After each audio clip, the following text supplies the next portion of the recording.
Nanguna sa pinakabagong pre-election presidential preference survey ng social weather station si Vice President Jejomar Binay. Inilathala ito sa pahayagang Business World. Nakuha ni Binay ang 29% sa survey na nilahukan ng 1,200 respondents ng mga validated voter. Nagtay naman sa ikalawang pwesto sina Senadora Grace Poe at Davao City Mayor Rodrigo Duterte na kapwa nakakuha ng 24%. Sumunod sa kanila si Mar Rojas na nakakuha ng 18%. Nakakuha naman ng 4% si Senadora Miriam Defensor Santiago.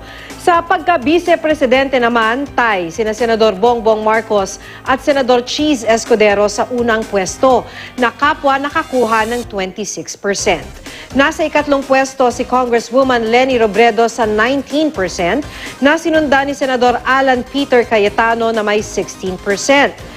Nasa ikalamang pwesto naman si Senador Gringo Honasan sa 6% at sinundan ni Senador Antonio Trillanes IV na may 5%. Isinagawa ang survey noong February 5 hanggang February 7, ilang araw bago magsimula ang kampanya para sa national positions.